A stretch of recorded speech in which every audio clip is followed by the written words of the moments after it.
Hi, I'm May from the Netherlands and I've been living in Thailand for more than 2 years already. Right now, I have an online job where I can make that bread to live in Bangkok. So in this video, I'll bring you along and show you what I spent on a Sunday hanging out here. But I also share what I pay in rent, utilities and other costs. So stick around if you're curious. สถานีต่อไปพร้อมพงษ์ Okay, so that trip cost me like 47 Thai baht. And actually the train like stops in the BTS ranges between, I think one stop is like 17 Thai baht up to 62, I believe. But you can actually use this application that I like to use, and you can plan your trip, but you can also just kind of see what the cost of that trip would be. So yeah, that's the first expense of the day, and let's go to this restaurant right now where I'll meet my friends for some lunch. Today we're mostly spending in the Prompong area, which is one of the busier areas on Sukhumvit Road. It has lots of malls, restaurants and cafes, and also lots of Japanese influences.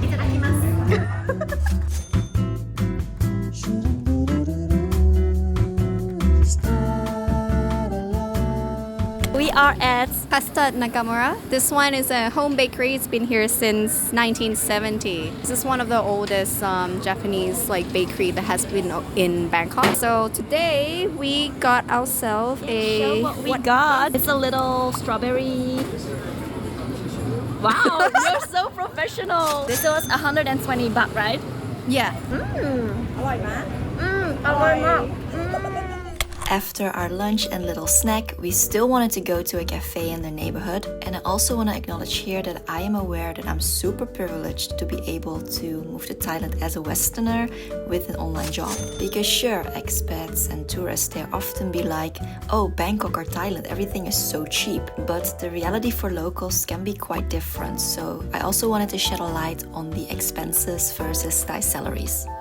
I'm here together with my friend Cozy Fern. She's also having a YouTube channel. So check it out. What do you think for a Thai person living in Bangkok, having a normal job, would be their expenses? Like a realistic expectation. Yes. This is just living, food, and transportation. So for 13,320 as a Thai person that doesn't pay rent, you can live and you can go to office, but you cannot have fun. No fun. This is no fun, okay? This, with the current base salary you get as a starter.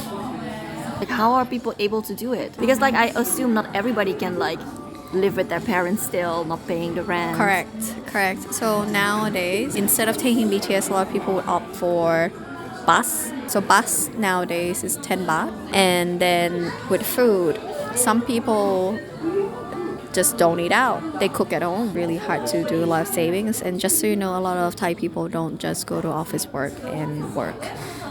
They might have a side job on the side. For example, they might do sell stuff online, affiliates. They sometimes, if they can, they might wake up early and cook and sell food for their co-workers. So we have multiple jobs too. You mentioned that a starter salary would be what, 15,000, 12,000, 13,000 or something? I think right now, let me just check so we don't screw this up. You can make around 15K to 30K. So if you're 15K, then you have this much expenses. I can literally not even pay my rent on that. With 15K. It's terrible. As you can tell, if you're freshly grad and you come here and you have that much expense, not including the apartment, it's still a shocking number. Yes. It takes more than half of your pay and you're gonna be struggling quite a lot. Okay. So we are in front of M-Sphere, which is one of the newer malls in Bangkok. Just finished hanging out with my friends and it was nice catching up. There's a lot of places where you can eat, where you can go to cafes, especially in this area. It's huge, just a lot of tourists. There's a lot of malls as well. So there's definitely a lot of ways where you can spend money in Thailand. I actually wanted to go home right now because I am a little bit tired. But actually one viewer sent me an email and he was like, oh, every Sunday until the 8th of March, I think, there is this free orchestra concert in Lumphini Park. So I might just, check that out because we love a good free thing. Because I've been spending money, so it's nice to do some free activities as well. So yeah, let's check that out.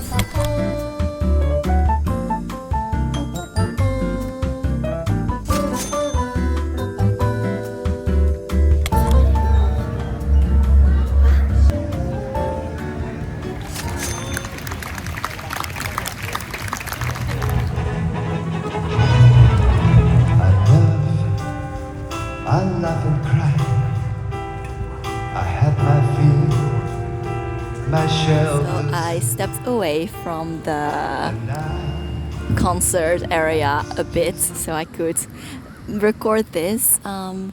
It's very nice. It's really cool that it's also for free that they do this kind of things in the park, and it's really busy. It's a mix of like local type people as well as foreigners that come to enjoy the sounds. Right now it is a bit over 6 p.m. and I want to find a place to eat.